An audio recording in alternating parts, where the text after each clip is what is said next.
Hey, sorry, guess I slept in. You got a relaxing, 14 hours of sleep? Whew. Yeah, Jesus, I guess it's 6? 6:45. Whoops. Don't worry about it. That hike puts everyone out of commission for a day or two. But now that you're up, let me quickly get you acquainted with the job.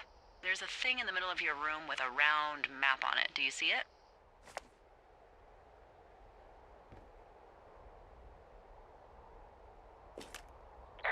Okay, yeah, I see it. This is the Osborne Firefinder, invented in 1914 by W.B. Osborne? You use this to spot, you guessed it, What the fuck? What is it? Nothing. You use this to... Oh, fuck me! Good God, language, lady. Out your west-facing window. Are you seeing what I'm seeing? Are those fucking fireworks?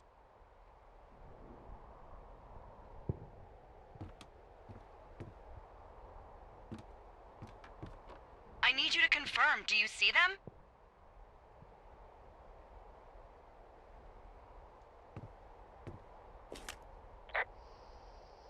Seriously, are you seeing this?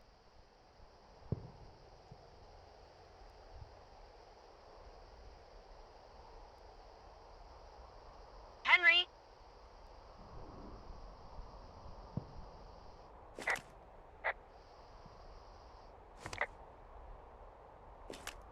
Whoa, that's not legal, right? No.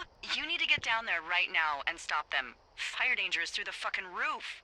Is that really my job? Your job is whatever I say it is. Look, the closest ranger is like 2 days away. Go down there and set him straight.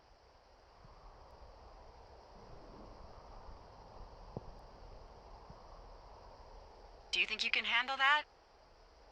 Do I write him a ticket? Easy there, Dirty Harry. Well? Get going. You'll probably need a rope to get down the shale between you and the lake, if I remember right. There should be one in the supply box on the way. The code is 1234. It's actually that for all of them.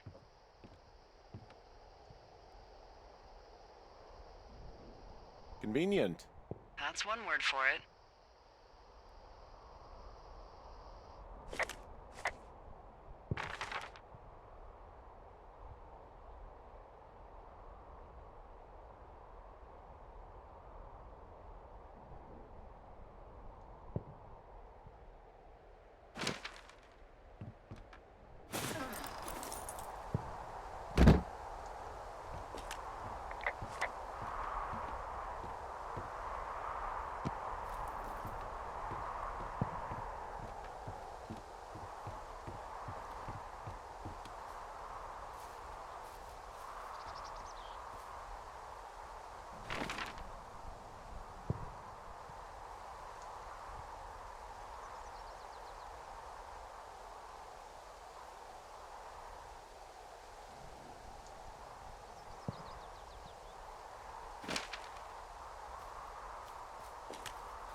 Hi there, it's Jake. And Chris again. Hey, so here we are in the cache box clearing, or at least I guess that's what we call it. There's a lot of cache boxes in Firewatch, but this was the first one that we placed into the game. For a long time, this was the cache box. It was the cache box, even though we knew we wanted to have more. This area was actually one of the first areas that we built out to any degree that looks like a piece of the world. It was a really good proving ground for us. Like when me and Nels Anderson were grayboxing the world at the very beginning, we tried a million different things. Like maybe this was on the edge of a cliff, or maybe it was a secret that you had to find. And I think it was Sean who suggested that he really wanted it to feel like a warm, sort of enclosed space, like you've stumbled onto a little glen and you want to stay there for a while, which I think makes sense because we wanted people to actually stop and poke around and have it not feel like the woods. This was an area with a lot of firsts. I remember this really ended up looking a lot like Ollie's concept art in a way I think that felt like an accomplishment when it all got built out. It was also the first audio I implemented in the entire game, I believe. The Foley on the locks and the lid? Right, exactly. Oh, this was, yeah. man, this was also, the cache box was also our proving ground for detailed object interaction Yep, with Henry animating the lock. And also, there's an exit out if you back up and turn left. That was the first time I prototyped one-way drops and also any like sort of secret paths, because the way that you cross the canyon also showed up here, and I didn't tell anyone on the team about it for like months, and people only noticed it once they started playing the back half of the game, and Right. it was very fulfilling for me. Nice.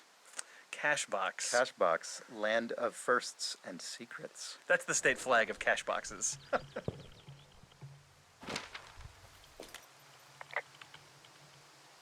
I found the supply box. Great.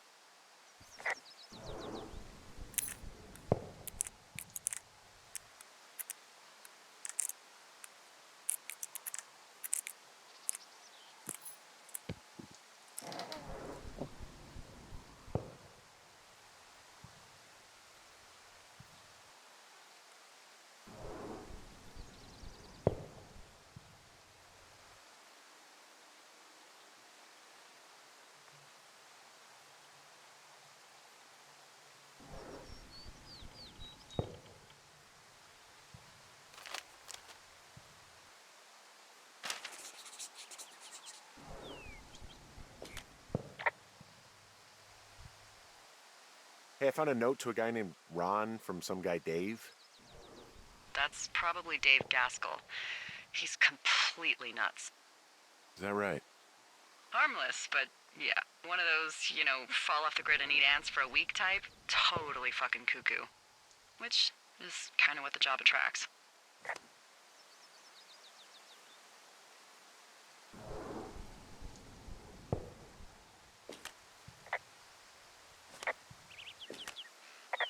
Do people lose their shit doing this job? There's a note that says a guy just left his post. It happens, yeah. You're not gonna pop your top, are you, Henry? I wasn't planning on it.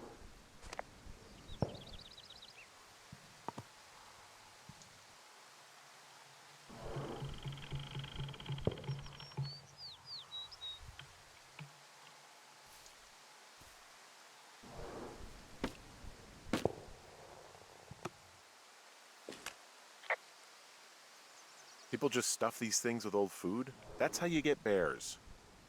Those boxes are bear-proof. I wouldn't worry about it.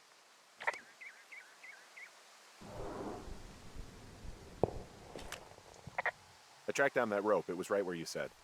Great. So you should be set to get down to the lake.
Jake, Oh, hey, Sean. you did a neat thing here in the game that I like a lot, which is when you make a dialogue choice with Delilah about what this dangerous hill should be called.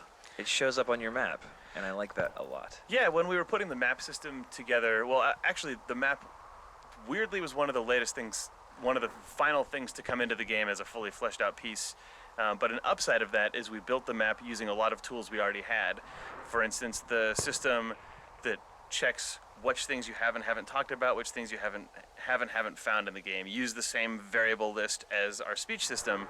So when I was putting this together, I realized, oh, not only can I put a mark down on the map when Henry finds it or talks about it, but I can totally look at the same tools we use for dialogue and figure out what the player said and put it on the map. And the end result felt really natural. I actually wish we'd gone a little deeper on it in the game, but I'm really happy with what's in there right now. Also, please name this shitty boss is going to get me killed, because that's objectively the best name for the hill. Is that your handwriting? Yeah, you gotta you gotta cram that in there, but it's still readable.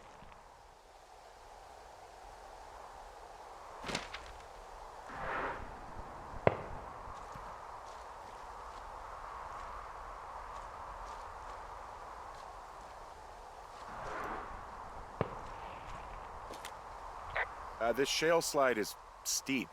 How do you expect me to get down this? I don't remember it being that bad. It's not even named on our topos.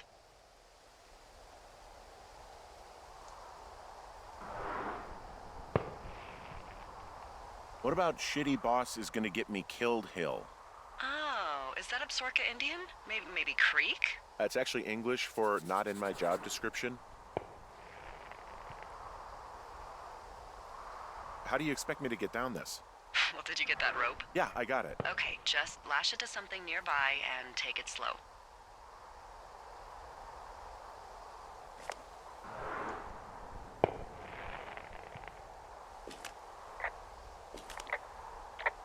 Hey, I'm going the right way if I'm at the shale slide, right? Toward the fireworks? You're not lost. Those fireworks are going off to the west of you. It's down the slide and across the meadow, okay?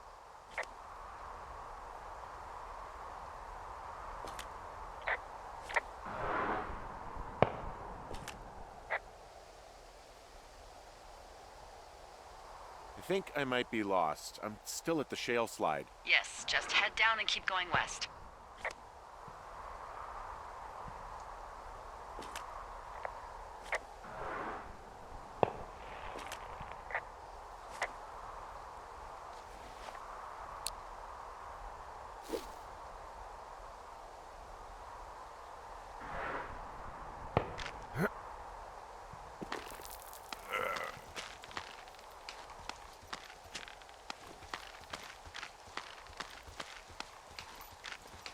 No, no, no! Oh.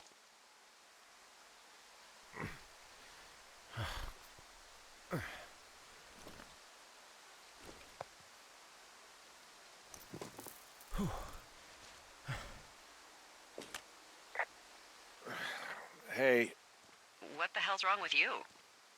my shitty boss almost got me killed. First, your boss is a delight. Secondly, Jesus, what exactly happened? My rope snapped coming down the shale slide. You didn't break anything, did you? No, I think I'll make it. Well, be careful for Christ's sake.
Hey, there's a tie-off point off here just a little away from the shale slide. Well, you ready to get back on that horse, huh? Well, I can't go any further is what I'm saying. That heads south down to the creek, but you should be able to get to the lake just by continuing west.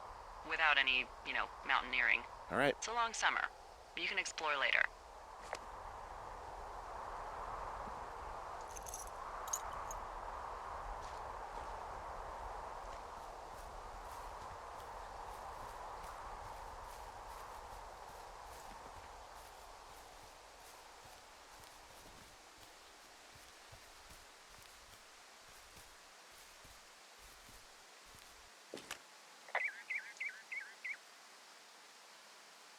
It is a hell of a nice camping spot down here by the lake. I haven't been down there in years, but yeah, Jonesy Lake area is perfect.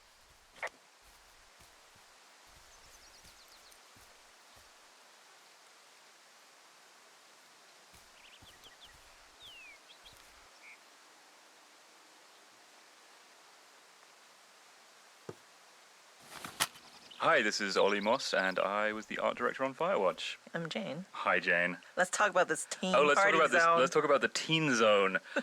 So the Teen Zone is one of the first areas that we used as a sort of art test to see how we would go about building the rest of the game. We knew from the pretty early on that, on day one, you will start from the tower, and you will have to head down to the lake, and somewhere in between, you will see some teens, and they're partying. And so we call this the teen zone because this is where all the teen stuff is. Yeah, and it was important to us that the reveal that it was a group of teens was communicated through the level design. So the idea was that you just kind of walk through some trees and burst out into this scene where a campfire was still burning. And you had a pretty strong idea of what you wanted to look like. Yeah, I just wanted to put some big angular rocks in there, which is basically the my modus operandi for the entire game. But we wanted to have a big angular sort of rock, which became known as Pride Rock because it looked so much like the rock from The Lion King. We did name that Pride Rock, didn't we? That rock does serve as a very strong landmark pretty early in the game, and it kind of does point the player in the right direction. Exactly. Should we talk a little bit about our process for designing these areas? So in the beginning, when we just have no concept art, we will just mock it out with just literally just gray boxes and a gray terrain. And then we will take screenshots and give it to Ollie to be like, please pretty this up, Ollie. Oh well, first of all, I'll do a terrible garbage sketch and pitch it to the team. And if people like the gist of it, then we'll go away and do a bit more of a detailed drawing, and then you would go. Yeah, we'll add in some more shapes, and then we just keep going back and forth with paint overs from Ollie. And then it's just a sort of tennis, really, just back and forth between the two of us until everyone's happy with what we have. Yeah. There's a critter out here. A raccoon. I can't understand you. Because I'm whispering. Because you're whispering.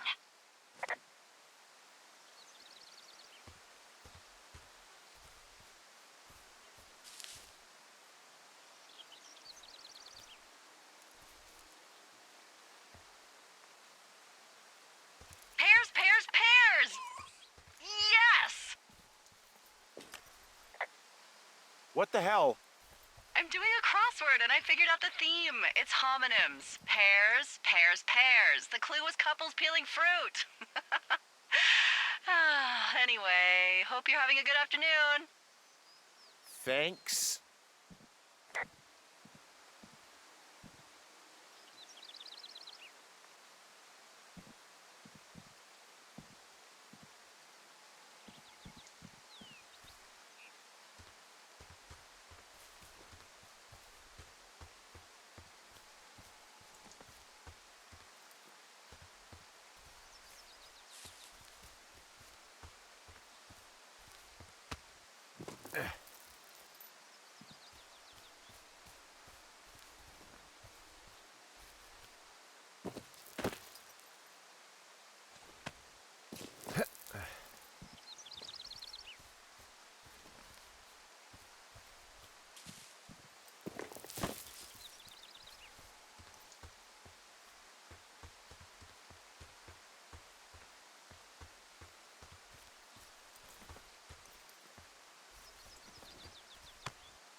they left their packs tied up here. The idiots down at the lake? Yeah, them. I just found where they're hanging out.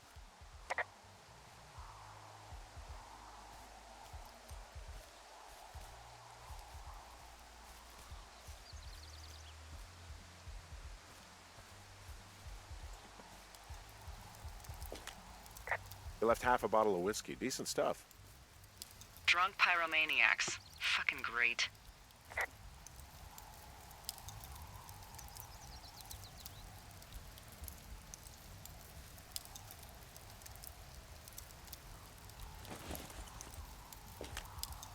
Oh, look, they decided to have a campfire, too. You know, they color-coded the fire danger signs in case people were illiterate. But I guess that doesn't take into account just plain stupid, does it?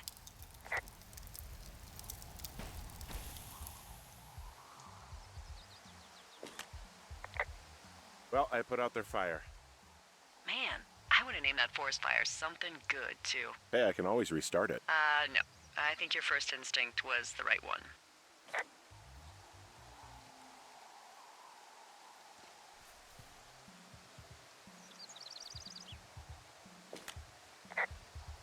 Finding a bunch of empty beer cans. They threw them all over hell. Are you fucking serious? Yeah, sure am. Ugh, people are just the worst, aren't they? They're not great, no. What do you know? People with shitty manners drink shitty beer. What, you don't like a cold Musqua Light on a hot day? No, I do. But then again, I didn't say my manners were any good. Better than these fucking litter bugs, though, that's for sure. Found the fireworks. They didn't even try to hide them. Ugh, well, confiscate them.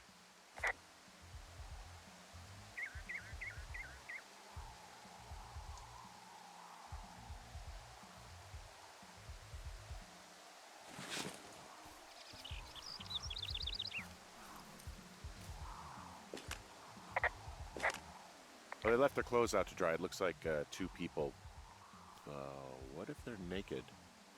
Won't that be exciting? Look, they're obviously still there, so tell them off and then head back.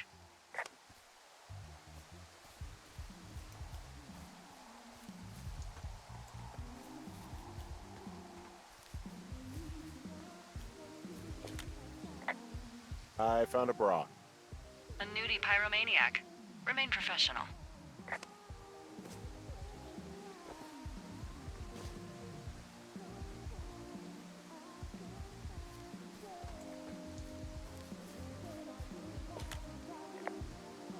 There are, panties? There are what? I don't want to say that word again. Why, 'cause you're 12?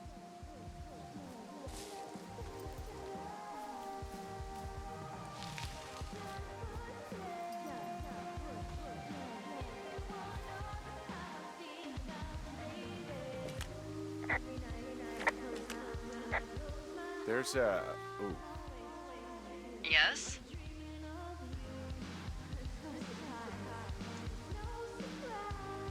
There are 2 naked ladies out here. Can you handle that? Come on, I like naked ladies, same as anyone, but there's, you know... 2? Yeah. I know this will be tough for you, but try to pick your tongue up off the ground and do your job. Okay.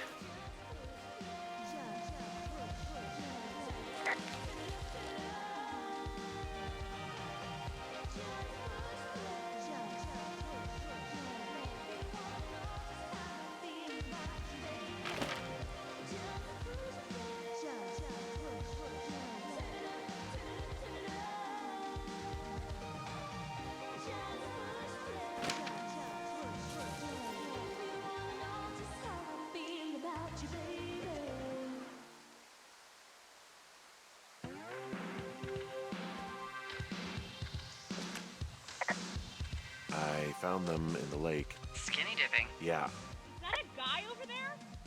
Oh boy. Enjoy dealing with that.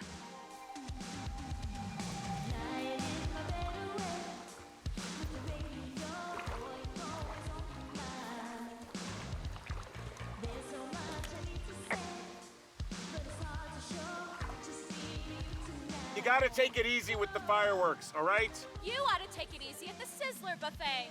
Chelsea! What? He's just some loser out in the woods. I mean, he's grody. Why do guys think it's all right to just stare at girls?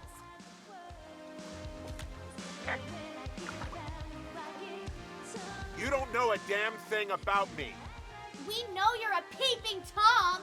How long are you even standing over there? Oh my god, is that what you are? Barf me out! Ew!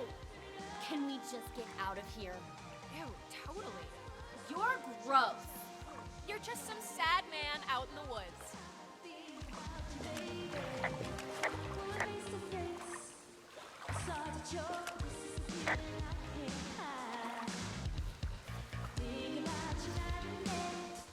Hey, that go okay? It's done. Well, that's ominous. Hopefully there won't be any more trouble. Good. Thanks for going down there.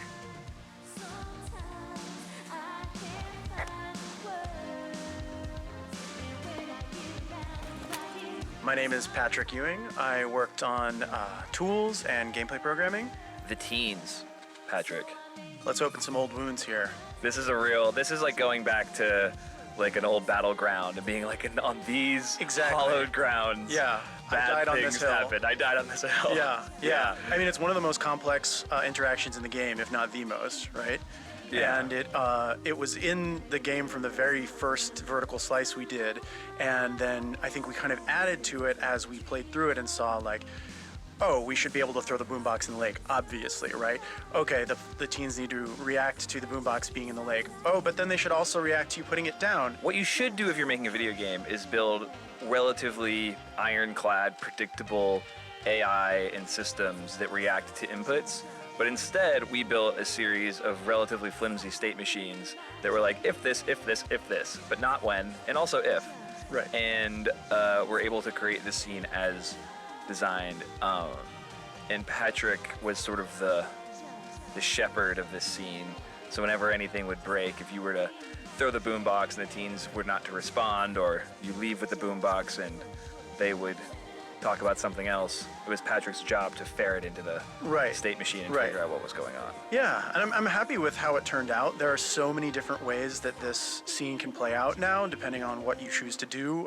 Do you throw the fireworks at them? Do you talk to them and then start messing up their stuff and throwing it in? And it ends up being pretty like believable. They feel like real characters. It's just such a crazy spaghetti code in the back end that I'm always terrified when I see someone play through it, that there's some interaction that we didn't think about. Right now, the player is interacting with the teens in a way that is completely not by the book. And I mean, luckily we beads haven't. of sweat or building on your brow. Yeah, I think it's just a PTSD response at this point. We would see the bug reports if this was actually still breakable. Yeah.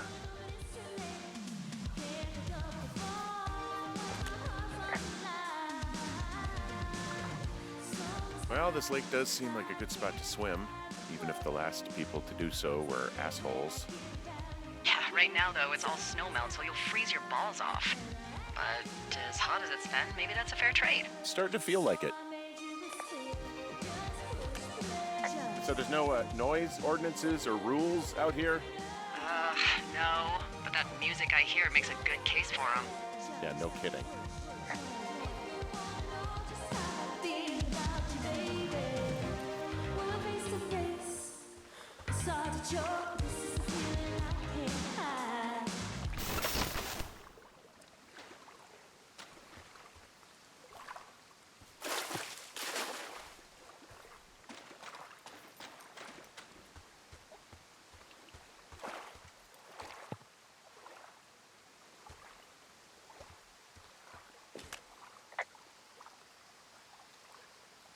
Any chance of those kids getting a disease in this lake, like diphtheria or consumption or... Consumption? Not if they're not 19th century chimney sweeps, no. You know, whatever. I mean, if they drank a bunch, Giardia maybe, but probably not this time of year. Well, that's too bad.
Hey, I'm back near that big rock outcropping, but not sure how to get back. I'd head west, back towards the lake, and then turn north towards the canyon.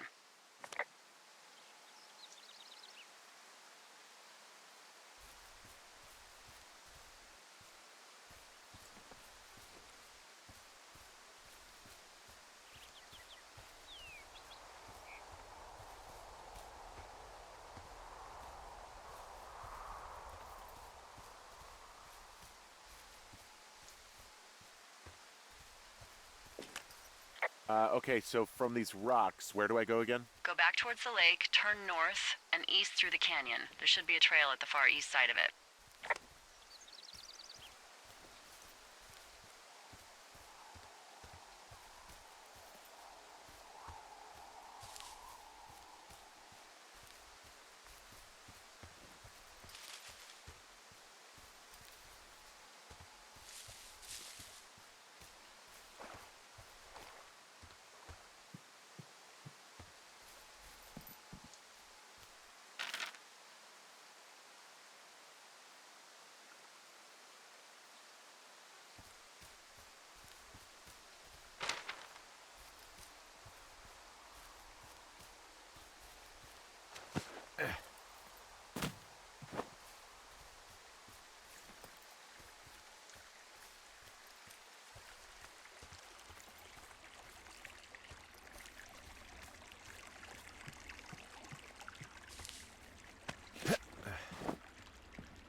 So, I have a bit of a confession to make.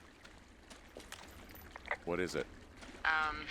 Look, I was drunk last night when I welcomed you to the job. Yeah, well, you're not the first boss to be guilty of that. I know, I know I can get a little pushy, putting you on the spot about why you're out here and stuff.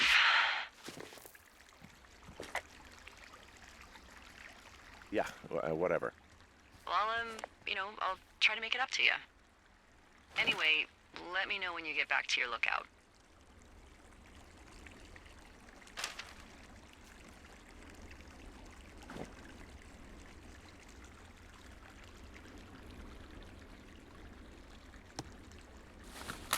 Hi everyone, this is Ben Burbank. I'm a programmer at Campo Santo, predominantly doing graphics work and performance stuff.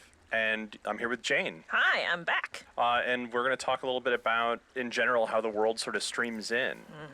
This is a big open world game. There are, tens of thousands of trees somewhere in there? Yeah, and we have how many chunks of the world that we stream in and out? There are 100 plus. Yeah, I think over 120. One of the big challenges with that was we have to remove parts of it when you're not looking at it, because video game consoles and computers don't like to draw things that aren't seen. Especially not a lot of trees. Yeah, it's a lot of work for that little graphics card to do to try and draw all those that big forest. So the canyon's one of the spots where we have obvious occlusion where you can't see most of the world.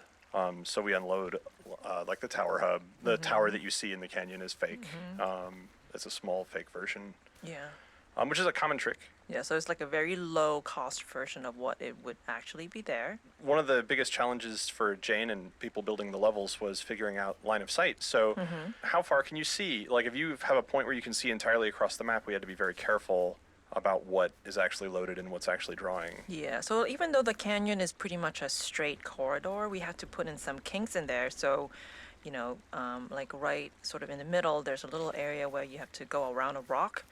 This is so that we could make sure you won't be looking at the lake when we basically delete it out of the world. Yeah.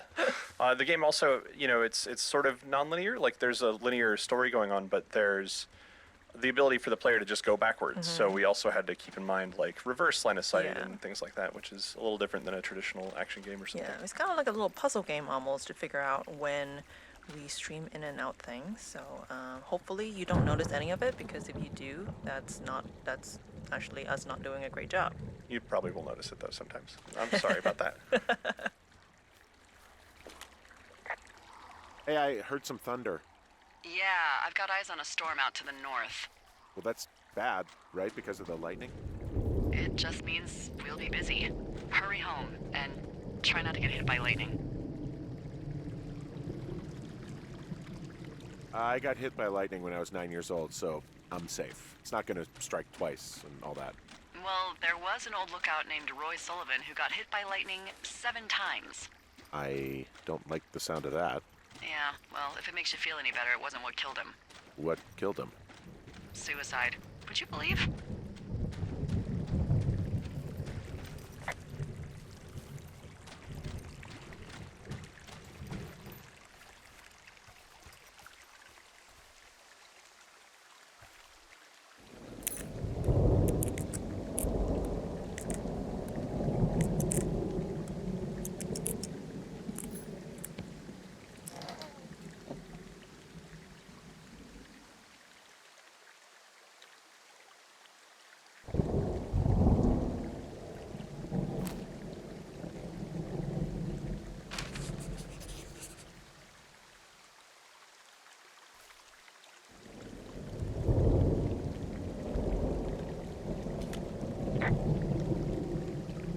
There's a horn or an antler or whatever. Well, antlers are made of bone, and horns are made of the same stuff as your fingernails. I guess this is a bone. Antler. A ranger must have found it this spring. I found a flashlight. There's one in there? Great. Well, the sun's gonna go down soon, so if the batteries still work, you're in luck. Ah!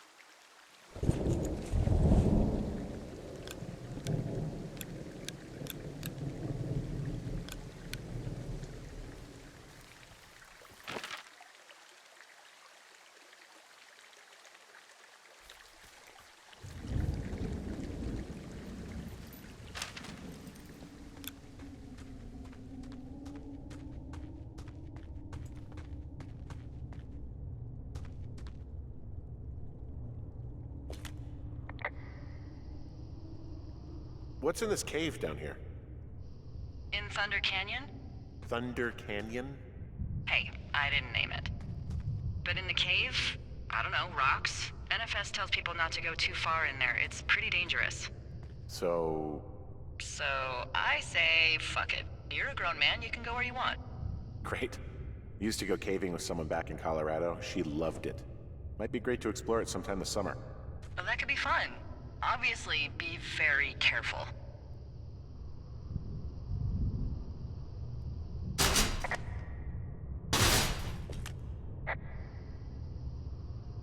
It doesn't seem that dangerous. Whoa, whoa! Oh, no! Henry! Seriously, it's completely fine in here. God damn it. This cave is gated off. It's to stop spelunkers from dying without getting the keys from the Forest Service office first. Makes sense. Although Debbie says she lost them like 3 years ago, so maybe its mysteries are locked away for good. Ah, damn. Yeah, but maybe you can find another one to get your caving kicks in. Oh, this one's so close to home and convenient, though. Aw, sorry, Hank. It looks like the path leads through the cave. Back in the cave, huh?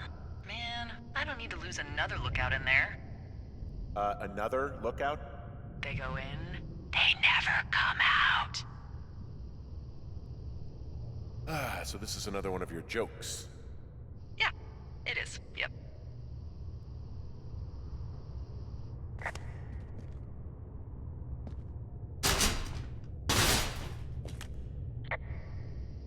Hello?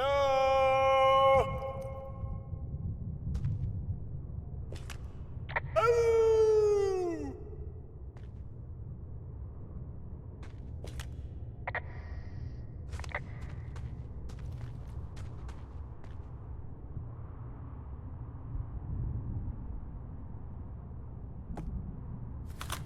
Hi, I'm Jane. We're back. And I'm Ollie. Let's talk about this cave, Ollie. Oh, let's not. This cave really gave us all quite a bit of headache, actually. I was actually kind of having a mini panic attack because one of the hardest things to light in games actually is any area that's sort of half indoor and half outdoor. And this cave is a pain in the butt to light. It is. Well, having we thought you'd be an old pro at this, having worked on a game called The Cave. But yeah, it caused a lot of problems in terms of the logic gating of the environment switches, because every time the time of day changes in the game, it then like sets that time of day. Because there's no doorway really. So the way the cave is lit, it actually just changes the time of day in the whole game. So like when you hit a trigger, if you could somehow magically transport yourself back outside the cave, you'd see like the sun spinning through the sky, like the sky changing, and it was really hard to make that process invisible to the player and make it feel natural. Not to mention that when you're inside the cave, everything also has to look really dark. And we use a method called image-based lighting throughout the game. And that basically means that all the objects, like all the trees and rocks, just look out to the sky to see what their lighting should be. And so in the cave, we actually had to do sort of like a fake sky for anything inside that is just pure black. So the lighting inside would be appropriately dark. But still navigatable to a player without the flashlight. Exactly. And also to be able to have a smooth transition when you're going from the brightly lit outside to the really dark inside and coming back out again, and having all the appropriate logic for the time of day, like Ollie said, it was just a real pain in the butt.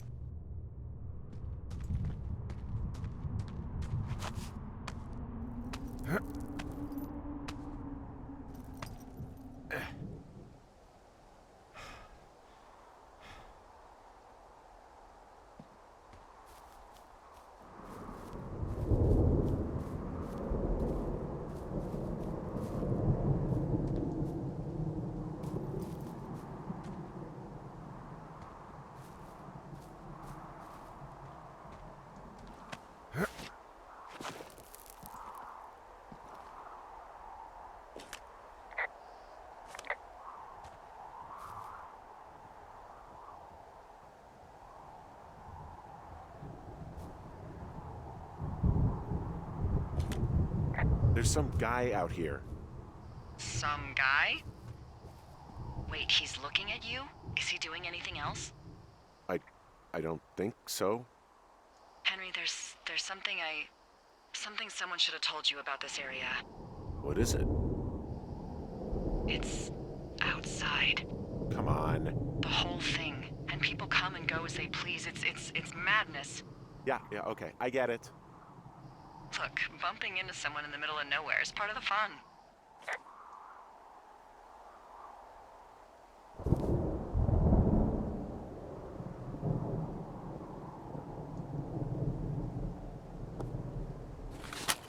I love the little details in Firewatch's branching dialogue.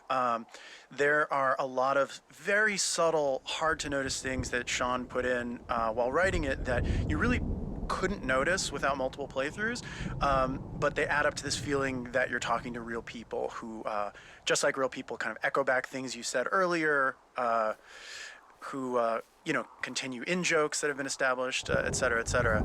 And one of the subtlest that I don't think I even noticed until I was rewiring the game midway through is the spooky figure who you meet towards the end of day one. Spooky figure. If the teens call you a creep, Henry calls the guy who's putting a flashlight in his face a creep. Right. He goes, "There's some guy out here creeping," or he says something like, "He's a creep out here." She's like, "A creep, Henry?" He's like, Right. "Yeah, there's a guy who's spooking me out here. I don't like it." And I mean, I like doing stuff like that. I pay a lot of attention to the sort of infectiousness of language. Yeah. Especially in this office. Someone will start using a turn of phrase that then I'll be at lunch with someone later, I'll be out with Jake or whatever, and then I'll hear the phrase Theory crafting? through them, Yeah. where it's like, like if somebody was saying, "Oh, there was a total creep outside at the bus stop," then it wouldn't be long, like 18 hours later, it would be totally conceivable to hear Jake be like, "Oh yeah, that guy's kind of a creep. I don't know if we should have him by or whatever." Yep. And I'd be like, "Man, okay, like that word is now like bubbling along the surface of our social network here." Mm-hmm. And people are like that. People are weird, sort of like passive, like non-participatory sponges sometimes. Yeah. And I just like putting that stuff in the writing. And you can do that in games in a way that you can't do that in other media. If you do that in like a book or something, it's so double underlined that it feels like you're making a big point as an author. But in a game, because it's player driven and it's passive, it just feels causal and the way the world. Well, that trail isn't closed anymore. Oh, really? Yeah, I took care of the blocked path. It was backbreaking, but, you know, anything for the service. Well, thank you. Anytime.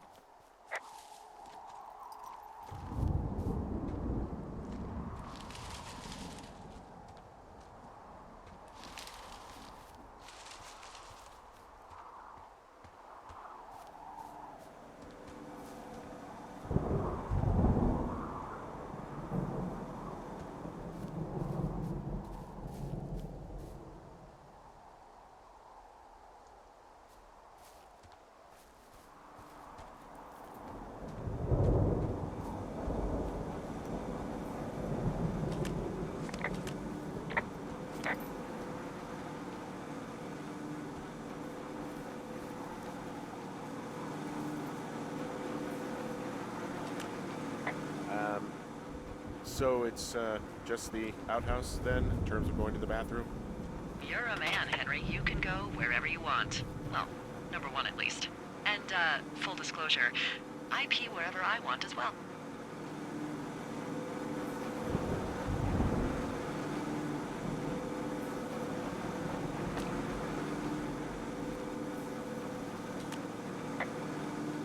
So this generator is all the power I've got out here. Yep, it doesn't go through much gas, and, well, you don't have much in the way of electronics, so...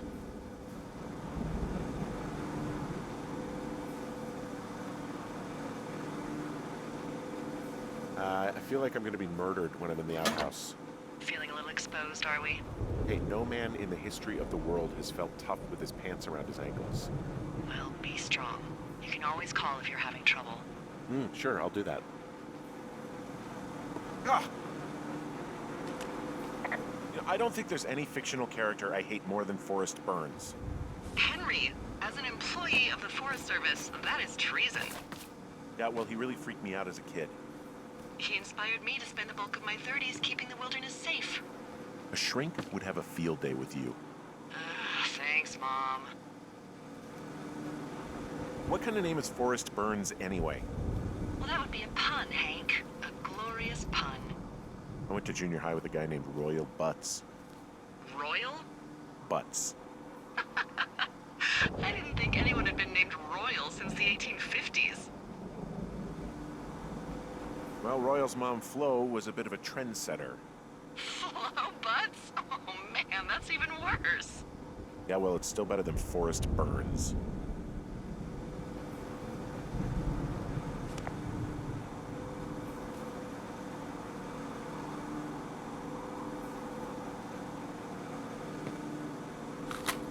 Chris again here. Hey, and Jake, congratulations, player. You have completed the teen loop. Oh man, that's true. This is the end of what was originally called teenloop.unity, a scene file in our game engine Unity, because we thought that was just going to be the file corresponding to the first this piece of game that you've just played. Yeah, this first big objective. But then we kept building, so all of Firewatch is in fact saved inside of a file called teenloop.unity. So Yep, the know that entire for the game. rest of your play experience, you are inside of the teen loop. Yeah. This part of the game, you probably are right now if you're listening to these commentary notes basically in sequence. The music is either about to kick in or has just kicked in. It's dark. You're finding your tower's been broken into. This, I really strongly remember feeling when this went into the game and had the music, which was actually the first music implemented in the entire game. All this stuff together felt to me like the first real moment of assertive tension in the game, and it felt really crazy. Yeah, because we had our environment system working for the first time, so the sky turned to nighttime, and our world logic allowed the tower to switch into its broken into state just when you were off in the world for the first time. And then when that music finally came in, we're like, oh, wow, okay, this is a world that's alive and can be tense and cinematic. And all of it happened without us ever having to cut the camera. I remember we were all very proud and stoked of that. for sure. That was like right before we first demoed the game, I think, at the Penny Arcade Expo. Yeah, because the end of day one was the end of the first demo. Yeah. Right before this, there's the moment with the creepy guy in the woods, and that was sort of a moment of tension. But that's also arguably maybe not, because it's immediately deflated by Delilah. Right, but this, you're like, was like, holy crap. Okay, I remember feeling kind of nervous about it because it was like the game is declaring this is a tense moment, and if it falls flat, we have failed. We can't like make a joke to diffuse it. And I think it basically worked, and it was a real relief. Yeah. Yeah. Ba, ba, ba, ba.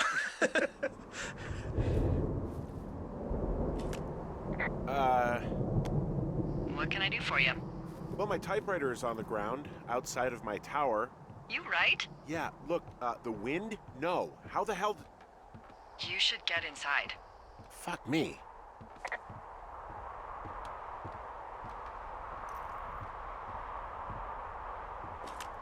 Someone broke in. They what? They wrecked the place. Threw my typewriter out the window. Motherfucker. Holy shit. I'll let the Forest Service know what happened.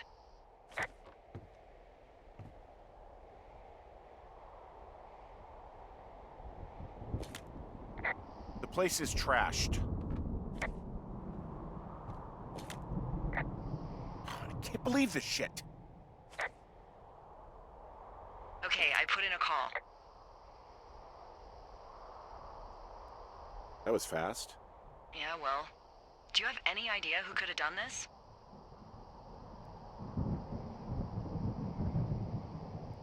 Maybe that guy I saw in the canyon, but I don't know why the fuck he'd want to mess with my stuff. Well, I'll have the Rangers keep an eye out for a man hiking on his own and question him if they find him. I can't believe someone would do this. I worry about bears and fires, and that's about it. And now I've got to worry about some deranged hiker going after lookouts? Great. Okay, in the morning I'm gonna call my friend Patty, who works the desk down in Cody. They keep a list of everyone who's officially been in and out of the trailhead since, I don't know, forever, and see if we can get a list of names. We won't get much, but at least if anything else happens, we can refer to it and see if anything comes up. Thanks. I need you to feel safe out here.